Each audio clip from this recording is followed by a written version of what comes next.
The lord. హల్లెలూయా. దేవుని నామానికి మహిమ కలుగును గాక. నేటి దేవుని మాట అనే శీర్షిక కోసం వేచి ఉన్న మీ అందరికీ కూడా యేసయ్య శక్తి కలిగిన నామంలో వందనాలు తెలియజేస్తూ ఉన్నాం. బాగున్నారా?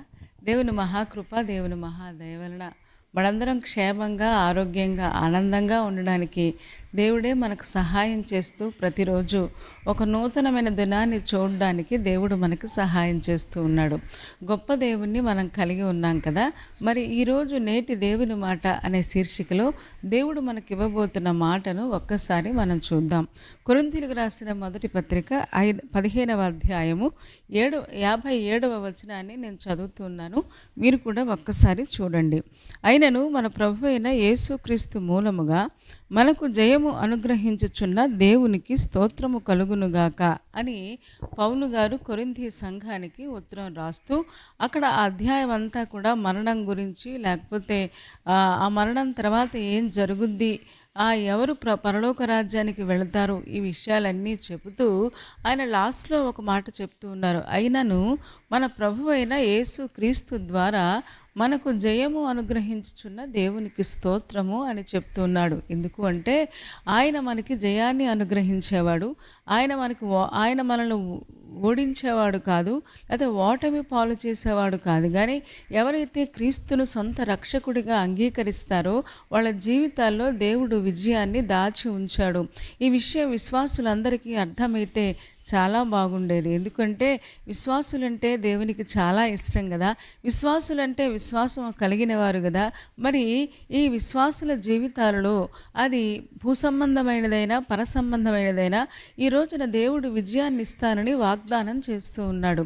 ఈ రోజున ఈ మాటను మనం నమ్మగలిగితే ఆ జయము మనకి దేవుడు అనుగ్రహించే గొప్ప దేవుడై ఉన్నాడు కదా. మరి చాలాసార్లు జయానికి బదులుగా ఓటమి పాలైపోతూ ఉన్నాం. ఆ ఓటమిలో చాలాసార్లు వేదన చెందుతూ, బాధ చెందుతూ దేవుడు నాకేం చేశాడు, ఎందుకు ఇలా అయిందని చాలామంది నిరాశపడడం కూడా మనం చూస్తూ ఉన్నాం.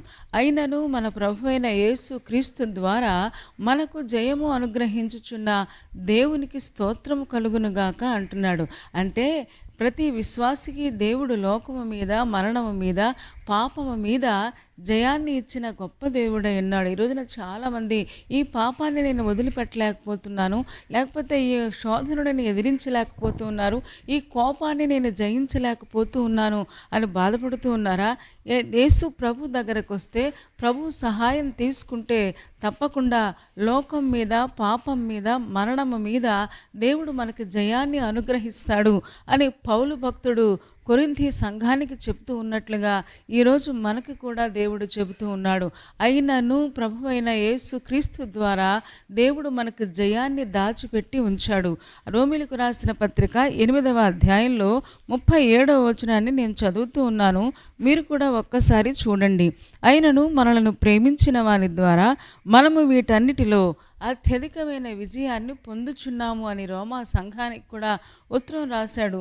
ఎందుకు అంటే రోమా సంఘం అప్పటికే చాలా కష్టాలలో, బాధలలో, శ్రమలలో, వేదనల మధ్యలో నీరో చక్రవర్తి యొక్క ఉక్కు పాదాల కింద క్రైస్తవ సంఘము నలిగిపోతూ ఉంటే ఆ శ్రమల మధ్యలో పౌలు గారు వారిని ఉత్తేజపరుస్తూ ఏం చెప్తూ ఉన్నారంటే, మనలను ప్రేమించిన వారి ద్వారా మనకు అత్యధికమైన విజయం కలుగుచున్నది అని చెప్పడం మనం చూస్తూ ఉన్నాం. మనల్ని ప్రేమించే గొప్ప దేవుడు ఒక ఆయన ఉన్నాడు. ఏమంటే మనం ఆయన్ని ప్రేమించినా ప్రేమించకపోయినా, మనం ఆయన వైపు చూసినా చూడకపోయినా, ప్రతిరోజు మన కోసం ఎదురు చూస్తూ మనల్ని ప్రేమిస్తూ మన కోసం ప్రాణం పెట్టిన ఆ గొప్ప దేవుడంట మనలను ప్రేమించిన వాని ద్వారా అత్యధికమైన విజయాన్ని మనం పొందుతూ ఉంటాం. ఎన్ని శ్రమలైనా కష్టాలైనా పర్వాలేదు, కానీ వాటన్నిటిలో దేవుడు మనకి జయాన్ని ఇస్తాడు అని చెప్పడం మనం చూస్తూ ఉన్నాం. ఎంత అద్భుతమో కదా. ఈరోజున ఆ గొప్ప దేవుణ్ణి మనం కలుసుకున్నాం. ఆ గొప్ప దేవుణ్ణి మన రక్షకుడిగా అంగీకరించాం. ఆయన మనతోనే ఉన్నాడు. మనతో ఉండి మనకి లోకం మీద, పాపం మీద, శోధనల మీద, శ్రమల మీద, సమస్యల మీద జయాన్ని అనుగ్రహించే గొప్ప దేవుడై ఉన్నాడు. అందుకనే యోహాను పత్రిక 1 యోహాను 5వ అధ్యాయం 4వ వచనం కూడా చదవగలిగితే అక్కడ కూడా భక్తుడైన యోహాను ఏం చెప్తాడు అంటే చాలా చక్కగా ఒక మంచి మాట చెప్తాడు. ఏమని చెప్తాడంటే ఒకసారి తీస్తారా? 5వ అధ్యాయము 4వ వచనం నేను చదువుతూ ఉన్నాను, మీరు కూడా చూడండి. దేవుని మూలముగా పుట్టిన వారందరూ లోకమును జయించుదురు అని చెప్తూ ఉన్నారు. దేవుని మూలముగా అంటే ఎవరైతే యేసు క్రీస్తు రక్తము ద్వారా విమోచించబడి ఆయనను సొంత రక్షకుడిగా అంగీకరించారో వారు లోకాన్ని జయిస్తారంట. లోకంలో నేత్రాశ, శరీరాశ, జీవపు డంబము ఉన్నాయి కదా. ఈ 3 రకాల శోధనల ద్వారా ఈ రోజున విశ్వాసిని పడగొట్టాలని సాతానుడు ప్రయత్నం చేస్తూ ఉన్నాడు కదా. కానీ దేవుని మూలంగా పుట్టిన వారందరూ, మనందరం కూడా కొత్తగా జన్మించాం. ఆయన ద్వారా జన్మించిన మనందరం కూడా తప్పకుండా లోకంలో ఉన్న ప్రతి విధమైన శోధనను ఎదుర్కొంటాం, జయిస్తామని చాలా ఘంటాపదంగా చెప్తూ ఉన్నాడు. నిజమే కదా. ఈరోజు నాకు కృంగిపోవద్దు, బెంగపడిపోవద్దు, ఈ లోకాన్ని నేను జయించలేను, పాపాన్ని జయించలేను, నా వల్ల కాదు అనుకోకండి. ఎందుకు అంటే అత్యధికమైన విజయాన్ని ఇవ్వడానికి మనలను ప్రేమించిన గొప్ప దేవుడు మనకు సహాయం చేస్తాడు అని చెప్పడం మనం చూస్తూ ఉన్నాం.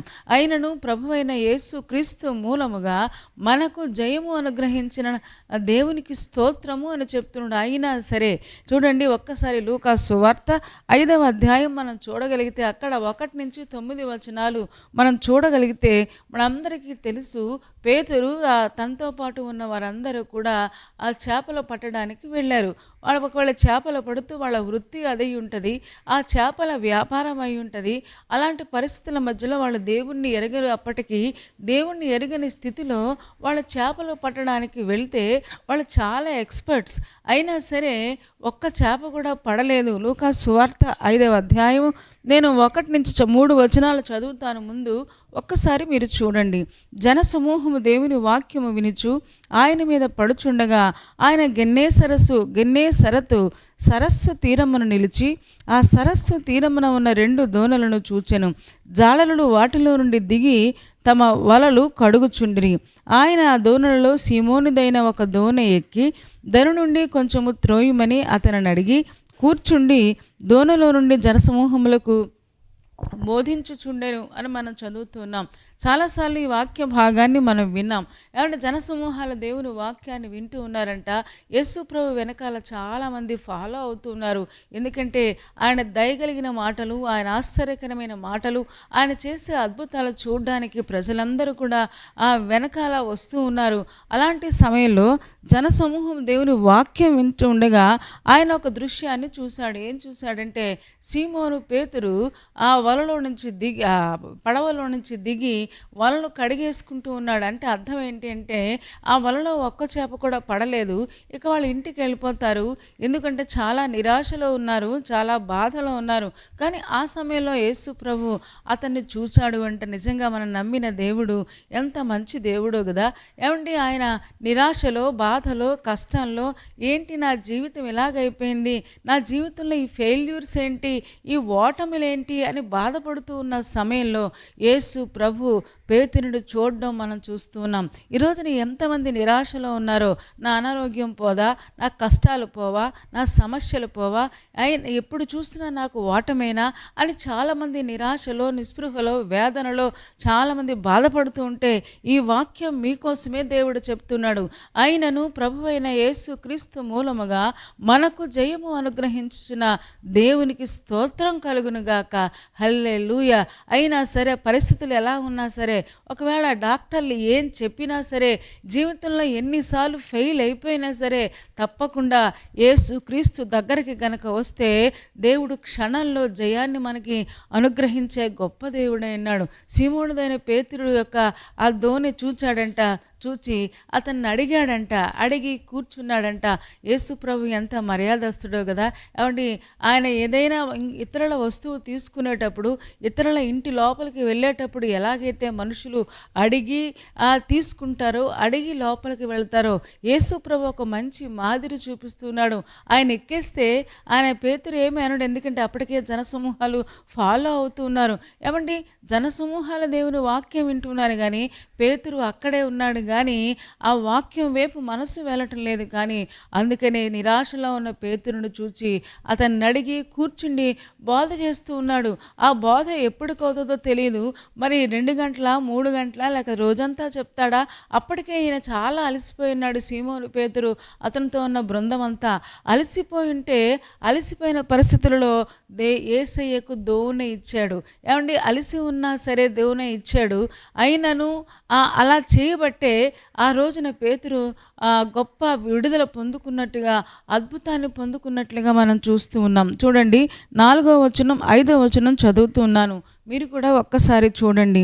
ఆయన బోధించుట చాలించిన తరువాత నీవు దోణెను లోతునకు నడిపించి చేపలు పట్టుటకు మీ వలలు వేయుడని సీమోనుతో చెప్పగా, సీమోను, ఏలినవాడా, రాత్రి అంతయు మేము ప్రయాసపడితేమే కానీ మాకేమీ దొరకలేదు, అయినను నీ మాట చొప్పున వలలు వేతునని ఆయనతో చెప్పాను. చాలా అద్భుతంగా చక్కని మాట చెప్తున్నాడు. అయ్యా, రాత్రంతా మేము ప్రయాసపడ్డాం, ఏదో బోధ చేస్తానన్నావు, ఆ బోధ చేసుకుంటే నువ్వు ఎప్పుడు బోధ చాలిస్తావో మేము వెళ్ళిపోదాం అనుకున్నాం అని చెప్పటం లేదు. ఎందుకంటే అప్పటికే వీళ్ళ శరీరాలు అలసిపోయి, మనసులు అలసిపోయి, కనీసం ఒక్క చేప కూడా పడలేదు. ఏమండి, ఇంత లైఫ్లో ఎప్పుడు ఇలాంటి ఓటమిని పేతురు కానీ అతనితో ఉన్నవారు కానీ అనుభవించలేదు.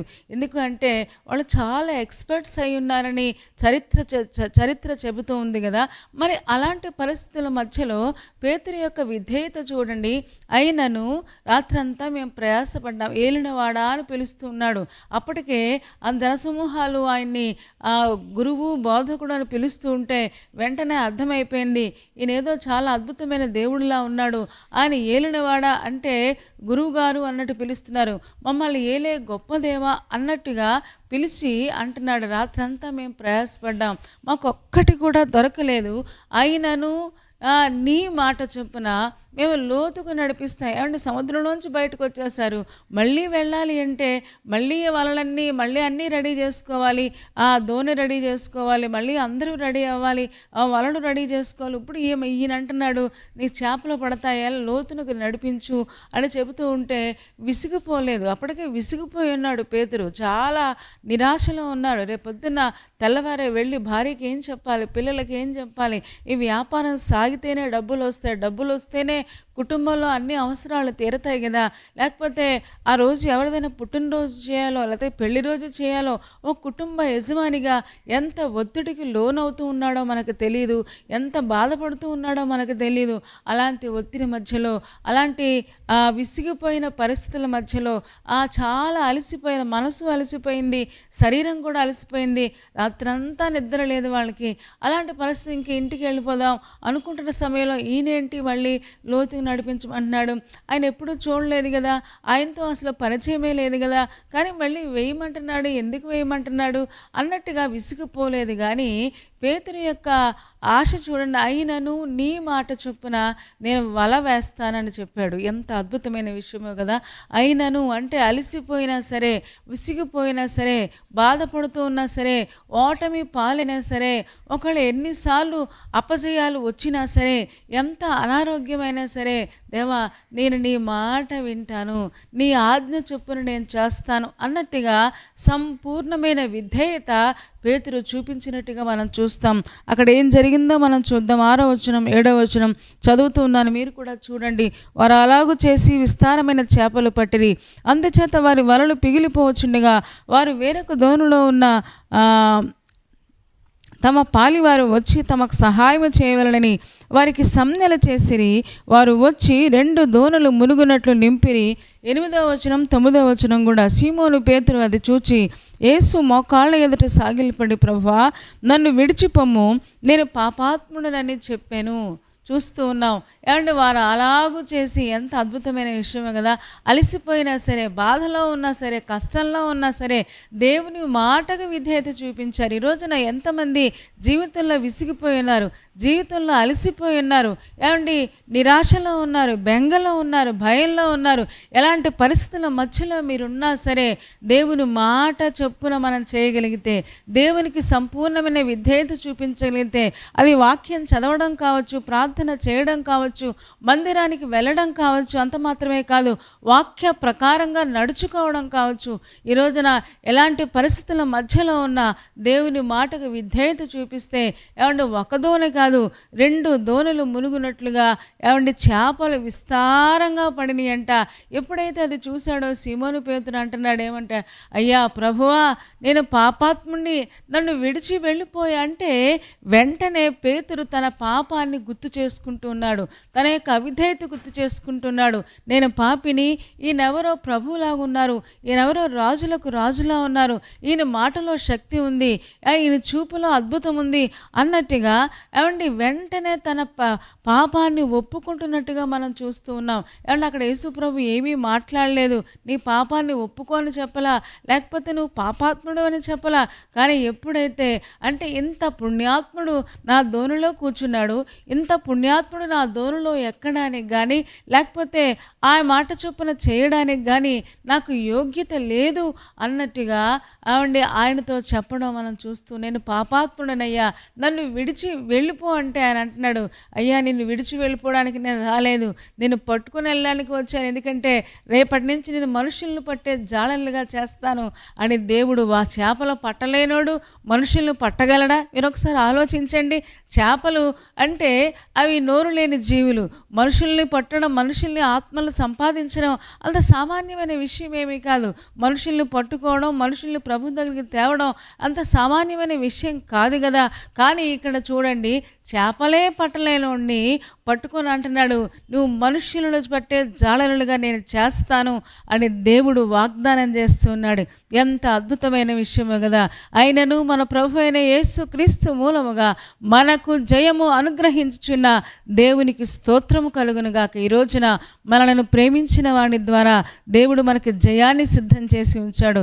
ఎన్ని పోరాటాలైనా, శ్రమలైనా, కష్టాలైనా, ఇబ్బందులైనా, నిరాశ వచ్చినా సరే అస్సలు గివప్ అవ్వద్దు, అస్సలు ఏ విషయంలో వెనక్కి చూడొద్దు, ముందుకే వెళ్ళిపోతే ఆయన మాట చొప్పున మనం చేయగలిగితే విస్తారమైన చేపలు అంటే విస్తారమైన అభివృద్ధి, అది వ్యాపారంలో, ఉద్యోగంలో, చదువులో, అన్ని విషయాల్లో, భౌతిక సంబంధమైన విషయాలలో, ఆత్మ సంబంధమైన విషయాలలో కూడా దేవుడు మనల్ని దీవించే దేవుడే ఉన్నాడు. కాకపోతే మనం చూపించాల్సింది ఆయనకు సంపూర్ణమైన విధేయత చూపించి, అలసినా సరే, బాధలో ఉన్నా సరే దేవుని మాట చొప్పున మనం చేయగలిగితే తప్పకుండా విజయం మనకు చేరువలోనే ఉంది, మనకు దగ్గరలోనే ఉంది. ఎందుకంటే యేసయ్య మన దగ్గర ఉంటే ఎన్ని ఓటములు వచ్చినా సరే ఆ ప్రతి ఓటమిని విజయంగా మార్చే గొప్ప దేవుడే ఉన్నాడు. ప్రైజ్ ది లార్డ్, హల్లెలూయా. ఈ రోజున ధైర్యం తెచ్చుకుందాం, ఆయన వైపు చూద్దాం, ఆయన మాట విందాం. తప్పకుండా మన జీవితాలలో అద్భుతమైన కార్యాలు మనం పొందుకుందాం. ఎలాంటి పరిస్థితుల్లో ఉన్నా సరే, అయినను అంటే అయినా సరే, అనారోగ్యం పాలైపోయినా, ఎవరెవరు ఏదో సిట్యుయేషన్స్ ఎలా ఉన్నా సరే, ఎవరెవరు ఏమి చెప్పినా సరే అవన్నీ మనకు అనవసరం. కానీ దేవుని మాట చొప్పున మనం చేయగలిగితే పేతురు ఎలాంటి అద్భుతాన్ని పొందుకున్నాడో మనం కూడా పొందుకోగలం. ఎందుకంటే రాత్రంతా ఏమైపోయినాయి అంటే ఏమంటే చేపలు కూడా ఆయన యొక్క స్వరానికి లోబడతాయి. ఈ రోజున మనం చేయలేని పనిని దేవుడు మన పక్షంగా ఉండి చేయగలిగిన గొప్ప సామర్థ్యం కలిగిన గొప్ప దేవుడే అన్నాడు. కాబట్టి ఆయన మీద ఆనుకుందాం, మన పాపాన్ని తెలుసుకుందాం, పాపాన్ని విడిచిపెడదాం, లోకాన్ని జయిద్దాం. అలాగే పాపం మీద, శోధన మీద మన జయాన్ని పొందుకుందాం. ఎన్ని ఓటములు వచ్చినా సరే దేవుని మాత్రం విడిచిపెట్టకుండా ఆయన వైపు చూస్తూ ఉంటే తప్పకుండా మన జీవితంలో గొప్ప విజయాన్ని దేవుడు మనకు అనుగ్రహించే గొప్ప దేవుడై ఉన్నాడు. మరి అలా చేయడానికి పరిశుద్ధాత్మ దేవుడు మనందరికీ సహాయం చేయనుగాక. తలలు వంచండి, కళ్ళు మూసుకోండి, చిన్న మాట ప్రార్థన చేద్దాం. పరిశుద్ధుడా, ప్రేమ కలిగిన మా తండ్రి, నీ పాదాలకు వందనాలు, స్తోత్రాలు చెల్లిస్తూ ఉన్నావు. నువ్వు ఎంత మంచి దేవుడవు, ఎంత ప్రేమ కలిగిన దేవుడవు నాయన. మా ఓటమిని సహా విజయంగా మార్చగలిగిన గొప్ప దేవుడవై ఉన్నందుకు వందనాలు నాయన. కనికరించుము తండ్రి. ఎంతమంది అనారోగ్యాల మధ్యలో, లేకపోతే సమస్యల మధ్యలో నాయన, బెంగతో, ఆందోళనతో, నిరాశతో ఎన్నిసార్లు చేసిన నా జీవితంలో ఓటమే వస్తుందని ఎంతమంది నిరాశలో ఉన్నారో దేవా, వారందరినీ ఒక్కసారి చూడండి. అయినా సరే నీ మాట చొప్పున చేసి ఎలాగైతే తండ్రి పేతురు గొప్ప అద్భుతాన్ని పొందుకున్నాడో మేము కూడా విసిగిపోకుండా చిరాకు పడకుండా నీ మాట చొప్పున చేసి నీకు విధేయత చూపించి పాపాన్ని ఒప్పుకొని వదిలిపెట్టి నిన్ను వెంబడించే ఆ గొప్ప కృపలోనికి మమ్మల్ని నడిపించుమని చేరివచ్చిన ఒక్కొక్క విశ్వాసిని మీరు దీవించుము తండ్రి. ఏ విషయంలో వెనక్కి చూడకుండా యేసు వైపు చూస్తూ సాగిపోయినట్లుగా మీరే కృప చూపించుము. యేసయ్య శక్తి కలిగిన నామములో ప్రార్థించి వేడుకొనుచున్నాము తండ్రి. ఆమేన్. చాలా సంతోషం. చాలా ఓపికగా శ్రద్ధగా దేవుని యొక్క వాక్యాన్ని మీరు వింటూ ఉన్నారు. మిమ్మల్ని బట్టి మేము చాలా సంతోషపడుతూ ఉన్నాం. ఈరోజు పెళ్లి రోజు, పుట్టినరోజు జరుపుకుంటున్న వారికి ప్రత్యేకంగా స్పర్జన్ మినిస్ట్రీస్ తరపున మీకు అందరికీ వందనాలు, శుభాకాంక్షలు తెలియజేస్తూ ఉన్నాం. దేవుడు మిమ్మల్ని మీ కుటుంబాలను శ్రేయస్కరమైన ఆశీర్వాదాలతో నింపునుగాక. అంత మాత్రమే కాదు, ఈరోజు ఎవరైనా పరీక్షలకు వెళ్తూ ఉన్నారా, ఇంటర్వ్యూస్కి వెళ్తూ ఉన్నారా, దేవుడు మీకు సహాయం చేయనుగాక. అతడు చేయనదంతయు సఫలమగునని చెప్పినట్లుగా దేవుడు ప్రతి పనిని, ప్రతి ప్రయాణాన్ని దేవుడు సఫలత అనుగ్రహించాలని మేమందరం ప్రార్థిస్తూ ఉన్నాం. దేవుడు గొప్ప కార్యం మీ జీవితాల్లో జరిగిస్తాడు. మరి ఈ కార్యక్రమం మీకు నచ్చితే లైక్ చేయండి, షేర్ చేయండి. అంత మాత్రమే కాదు, కామెంట్ కూడా పెట్టండి. కొంతమందికైనా ఈ ప్రోగ్రామ్ని షేర్ చేయగలిగితే అనేక మంది దేవుని వాక్యాన్ని చూసి వాళ్ళు కూడా బ్లెస్ అవుతారు. మరి ఆ బ్లెస్సింగ్లో దేవుడు మనకు కూడా భాగాన్ని ఇస్తాడు కదా. కాబట్టి అలా చేయడానికి ప్రయత్నం చేయండి. ఇంకా ఎవరైనా ఈ ఛానల్ని సబ్స్క్రైబ్ చేసుకోకపోతే డాక్టర్ స్పర్జన్ యూట్యూబ్ ఛానల్ని సబ్స్క్రైబ్ చేసుకోండి. తద్వారా నోటిఫికేషన్స్ అన్నీ మీకు వస్తాయి. మా కార్యక్రమాలన్నీ మీరు చూడొచ్చు. సరేనా అండి? దేవుని చిత్తమితో మరలా రేపు ఉదయం మళ్ళీ కలుసుకుందాం. అప్పటి వరకు దేవుని మహాకృప మనందరికీ తోడే ఉండునుగాక. ఆమేన్, ఆమేన్, ఆమేన్.